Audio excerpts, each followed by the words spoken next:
بھائی جو سروس کے دوران اپنا فنڈ کی کٹوتی ہوتی ہے، بہرحال ہر سال کے بعد اس میں نفع بھی لگتا ہے. جب آدمی ریٹائر ہوتا ہے اس کو ملتا ہے، آپ لے سکتے ہیں، وہ سود نہیں ہے. اس پیسے کو انہوں نے کسی کام میں ڈالا ہوتا ہے، اس پر نفع آتا ہے. نبی پاک کی قبر مبارک پر آج تک کوئی گیا ہے؟ پہلے تو جاتے تھے، بی بی عائشہ بھی جاتی تھی، صحابہ بھی جاتے تھے. لیکن جب وہ حادثہ ہوا نور الدین زنگی کے زمانے میں، تو اس نے شیشہ پلائی ہوئی دیوار دے دی، اس کے بعد پھر کوئی نہیں جا سکتا. کہتے ہیں کہ امام ابو حنیفہ کو خواب میں اللہ کی زیارت ہوئی. اللہ عالم، اگر ہوئی ہو تو خواب میں کیا مشکل ہے؟ خواب میں تو کسی کو بھی زیارت ہو سکتی ہے.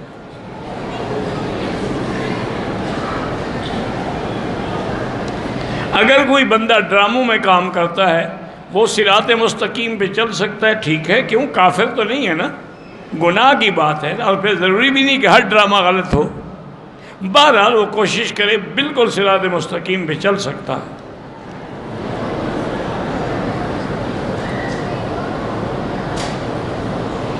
اللہ قرآن میں فرماتا ہے رعنا نہ کہا کرو. ہاں وہ یہ ہے، بات کو سمجھا بھی کرو. یہی تو مصیبت ہے نا. اسی لیے ہم کہتے ہیں قرآن سمجھنا ہے تو قرآن والوں سے سمجھو، جن کو اللہ نے قرآن کا علم دیا ہو. اصل بات یہ ہے کہ کافر یہودی جو تھے نا، وہ بغض میں حضور صلی اللہ علیہ وسلم کو راعینا، تو اچھا لفظ ہے، ریاض ہماری طرف مہربانی کریں. وہ کہتے راعینا، یعنی آپ تو ہمارے چرواہے ہیں، ہم آپ کو نبی کیسے مان لیں؟ جیسے السلام علیکم کے بجائے کہتے تھے السلام علیکم، موت ہو تجھ پر. تو اللہ نے قرآن نازل کیا کہ لا تقولوا راعینا ولکن قولوا انظرنا. آج کے بعد یہ لفظ ہی نہ کہو. نبی کو کہا کرو انظرنا، ہماری طرف دیکھیں، توجہ فرمائیں.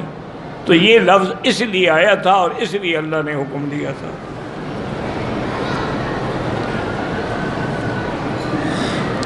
حضور نے فرمایا کہ جس نے عاشورہ کو یعنی 10 محرم کو غسل کیا، وہ مرض الموت کے سوا کسی مرض میں مبتلا نہ ہوگا. پھر تو شیعہ کوئی بیمار نہ ہوتا نا. اللہ کے بھائی ایک حدیث پتہ نہیں تم نے کہاں سے گھڑی ہے. حضور نے روزے کا حکم تو دیا ہے، غسل کا حکم تو نہیں دیا.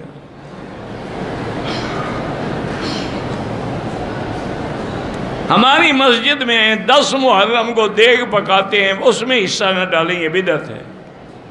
حضرت حسین پیاسے شہید ہو گئے، بھوکے شہید ہو گئے، یہ دیگیں پکا کے کھا رہے ہیں. روزہ رکھو، تم بھی بھوکے رہو، حسین سے محبت کا اظہار کرو.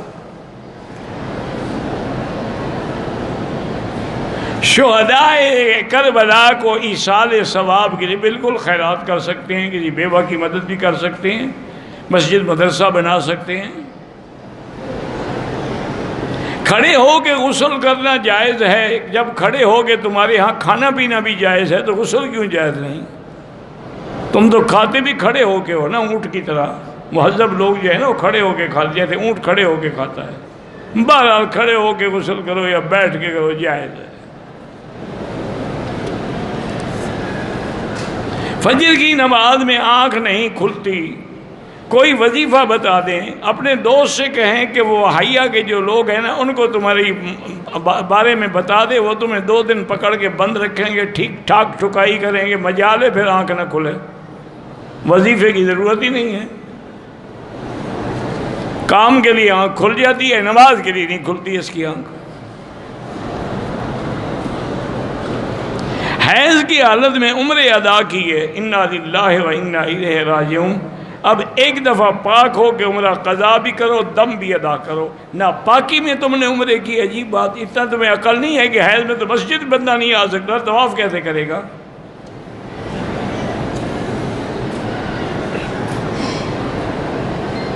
نماز میں امام سے کوئی غلطی ہو جائے، نماز کے بعد یاد آئے، تو قیامت کے دن تمام مقتدی پکڑے جائیں. کیوں پکڑے جائیں گے؟ نہ مقتدی پکڑے جائیں گے نہ امام پکڑے جائے گا. غلطی ہو گئی، ہر انسان سے غلطی ہوتی ہے.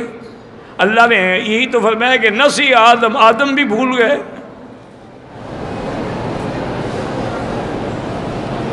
میری بیوی کو کینسر ہے، اللہ شفا عطا فرمائے۔ میرے شوہر بہت جھوٹ بولتے ہیں، اللہ ان کو ہدایت دے۔ اس کے لیے 2 رکعت نماز پڑھ کے دعا کیا کرو۔ میری بہن کا رشتہ ہوتے ہوتے اٹک جاتا ہے، 3 دفعہ سورۃ الرحمن پڑھ کے دعا کیا کرو۔ اپنی امی ابو کو فوت شدہ ہیں، ان کے لیے آپ نفل پڑھ کے دعا کریں، یا اللہ ان کا ثواب فلاں کو دے۔ جو بیمار ہیں اللہ سب کو شفا عطا فرمائے۔ میرا بیٹا داڑھی نہیں رکھتا، اللہ اس کو ہدایت دے اور حضور کی سنت پر عمل کرنے کی توفیق عطا فرمائے۔ ایک عورت روزانہ سورج نکلنے سے پہلے والد کی قبر پہ قرآن پڑھتی ہے، بالکل ناجائز ہے، اس کو قبر پہ جانا ہی ناجائز ہے، پڑھنا ہے گھر میں بیٹھ کے پڑھے، ثواب تو اللہ پہنچائے گا۔ میری پوری زندگی مدینے میں گزرے، دعا کریں اللہ سبب بنائے۔ حضور پاک نے جنات کو خط لکھا تھا، وہ دلائل النبوہ للبیہقی کتاب میں موجود ہے، اس کی کاپی بنا کے گھر میں لگا سکتے ہیں۔ بے نمازی کا درود قبول ہوتا ہے، بے نماز ہونے کی سزا ملے گی، درود کا ثواب ملے گا۔ قضا روزی کی نیت یہ ہے کہ یا اللہ جو میں نے قضا کیا اس کے بدلے میں رکھ رہا ہوں۔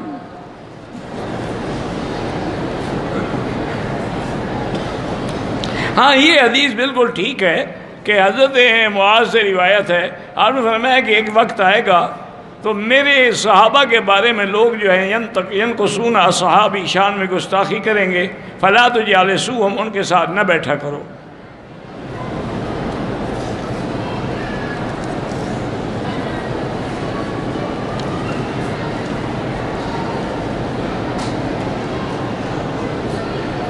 دوست کی بیوی کے ساتھ کسی نے زیادتی کی، بعد میں تنگ کرنے لگا، بیوی نے شوہر کو بتایا، معافی مانگی تو شوہر نے معاف کر دیا۔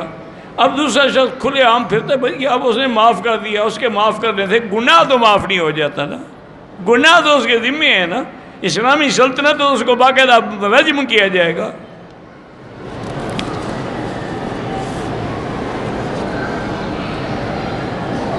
لوگ سنت بھی عمل کرتے ہیں لیکن چھوٹی چھوٹی باتوں سے مکر جاتے ہیں، یہ مکر جانا کہ تو جھوٹ ہوا نا، بات کر کے آدمی مکر جائے۔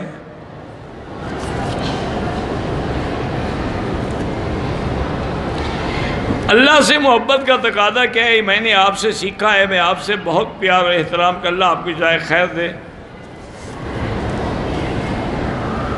9 اور 10 کو عاشورہ کا روزہ اس لیے رکھتے ہیں کہ میرے آقا نے حکم دیا، سومو، آپ نے حکم دیا کہ 9 اور 10 کا روزہ رکھو تو 1 سال کے گناہ معاف ہو جاتے ہیں۔ عاشورہ مانا 10واں۔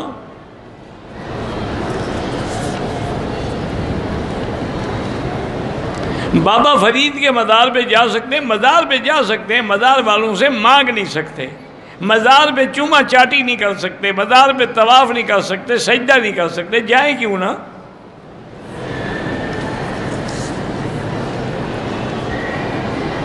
کل خانی یا 40واں یا 3 10واں سب بدعت ہے۔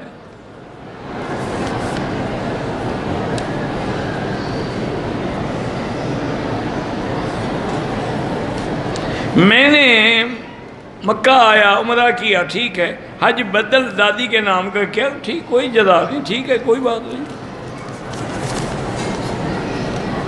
حج کے لیے احرام عمرہ احرام باندھ کر گیا، راستے میں پکڑ کے واپس کر دیا گیا، حج نہیں کر سکا، تو آپ اب عمرہ بھی کر لیں، ایک دم بھی دے دیں، پھر جب اللہ توفیق دے تو حج بھی کریں۔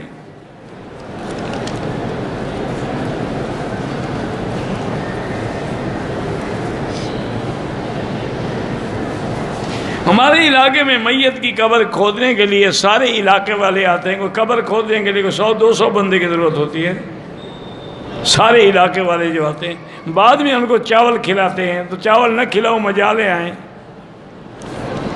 ان کو دیکھ پکا کے نہ کھلاؤ، پھر دیکھتے ہیں قبر کھودنے آتے ہیں، وہ چاول کھانے آتے ہیں، قبر کھودنے کے لیے 2 آدمی 1 آدمی بھی کافی ہے.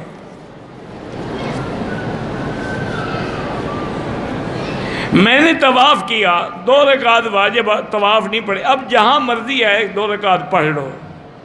15-20 طواف کیے تو ہر طواف کے 2 رکعت پڑھو. یا رسول اللہ اسما قالنا، یہ کہنا درست نہیں ہے چونکہ اس میں غیر اللہ سے ندا ہے. جو پڑھتے ہیں ان کو چاہیے کہ وہ بھی توبہ کریں. ایک ہوتا ہے کہ آدمی مجازن کہے، لیکن عام آدمی تو یہ بات نہیں سمجھتا کہ حقیقت اور مجاز میں کیا فرق ہے. کہتے ہیں کہ حضور ہر عاشق کی قبر میں آتے ہیں. جب قبر میں آتے ہیں تو پھر مدینے میں کون ہوتا ہے؟ وہ تو عاشق کے پاس چلے گئے. باقی لوگ مدینے میں صلاۃ و سلام پڑھنے والے تو رول گئے. جھوٹے قصے گھڑے ہوئے عاشق کی قبر میں آتے ہیں. اہل سنت والجماعت، ہر مسلمان اہل سنت والجماعت ہے. دعا بعد الجنازہ جو ہے وہ بدعت ہے. اذان سے پہلے صلاۃ و سلام پڑھنا بدعت ہے. فاتحہ خوانی، تیجا، 40واں، جمعرات، ایثار ثواب، جشن، عید میلاد، سب بدعت ہے. قبر پر اذان دینا بدعت ہے. زندگی میں نماز نہیں پڑھی، اب مردے کو اذان سنا رہے ہیں. مزاروں میں جا کے خیرات کرنا بالکل ناجائز ہے. گھر میں کرو، ثواب اللہ دے گا. بالکل نہ حضور سے ثابت ہے نہ خلفاء سے. اگر ہم نے مدینہ پاک میں نماز پڑھی لیکن امام سے ہم آگے نکل گئے، نماز نہیں ہوگی، دوبارہ قضا کرو. بہرحال 40 نمازوں کی نیت تو تب رہے گی جب صحیح نماز پڑھو گے. تو نماز ہوئی نہیں تو 40 کیسے ہوں گی؟ عرفات میں حج کا احرام نہیں باندھ سکتے، وہ حدود حرم میں باندھنا ہے. اذان ہو رہی تھی کہ میں نے پانی لے لیا، انشاءاللہ روزہ ہو جائے گا. ہماری ورکشاپ ہے باب سلام سے اندر. ورکشاپ سے باہر ہم میں داخل ہونے تک ہمارے 3 منٹ لگتے ہیں. ورکشاپ میں سب مشینیں لگی ہوئی ہیں. وہاں ایک سپیکر لگا ہوا ہے، اس کی آواز پر ہم حرم کی جماعت کے ساتھ، تو حرم کا نیچے کا حصہ ہے تو اس میں تو پڑھ سکتے ہیں. زمزم کے پانی سے چائے بنا سکتے ہیں، بالکل. چائے کیا، روٹی بھی پکا سکتے ہیں. حرم کے بعد جو 7 مسجد ہیں ان میں نماز پڑھنے کا بالکل وہ بھی حرم میں ہیں، لیکن جو اللہ کے گھر میں ثواب ہے وہ تو وہاں نہیں ملتا. عمرے کرنے کے بعد بال بھی حدود حرم میں کٹوانے ہیں، یعنی طواف بھی حرم میں، صفا بھی حرم میں، بال بھی حرم میں. اگر حدود حرم سے باہر کٹائے گا تو دم پڑ جائے گی.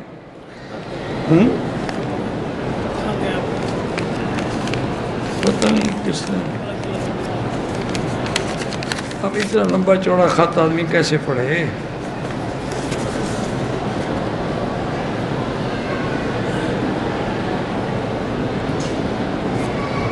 کسی امام سے لیٹر بنوانے کا میری بیٹی ہمارے پاس کوئی ذریعہ نہیں ہے. اس کا سب سے بہتر یہ ہے جو آپ نے مجھے لکھا ہے نا، یہی لکھ کر رئیس الحرمین جو ہیں شیخ سدیس مدد اللہ العالی ان کو بھیجیں.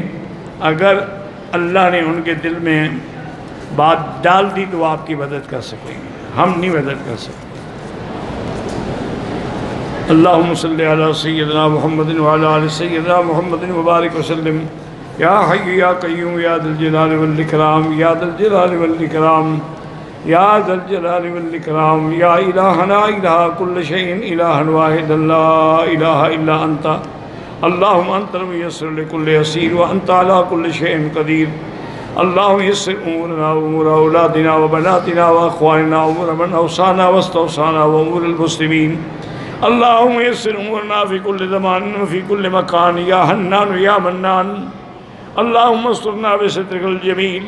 اللہم استر عوراتنا آمن رواتنا خفف لواتنا. اللہم انصر الاسلام والمسلمین. اللہم احفظ سائر بلاد المسلمین هذا البلد الامین فاجعل آمنا مطمئنا سخاء رخاء الى یوم الدین. اللہم انصر مجاہدین کشمیر وفلسطین. اللہم انصر المجاہدین فی کل مکان الذین یجاہدون فی سبیلک لإعلاء کلمتک۔ یا اللہ بیماروں کو شفا عطا فرما، یا اللہ ہماری ظاہری باطنی روحانی جسمانی بیماریاں پریشانیاں دور فرما، یا اللہ بے حیاؤں کو حیا عطا فرما، بے اولادوں کو اولاد صالح عطا فرما، یا اللہ جن کے بچے بچی ہیں ان کے رشتے آسان فرما، یا اللہ بے روزگاروں کو روزگار عطا فرما، قرض داروں کے قرض عطا فرما، یا اللہ ہمیں مانگنا نہیں آتا بغیر مانگے عطا فرما، یا اللہ پورے عالم میں جتنی مساجد ہیں مدارس ہیں دین کے مراکز ہیں تبلیغ کے مراکز ہیں سب کی حفاظت فرما، یا اللہ مسلمان کشمیر میں ہیں فلسطین میں ہیں حلب میں ہیں شام میں ہیں ہند میں ہیں سندھ میں ہیں عرب میں ہیں عجم میں ہیں افغان میں ہیں ان کی جان مال آبرو عزت کی حفاظت فرما۔ ربنا آتنا فی الدنیا حسنۃ وفی الآخرۃ حسنۃ وقنا عذاب النار، وصلی اللہ تعالی علی خیر خلقہ سیدنا محمد وعلی آلہ وصحبہ اجمعین۔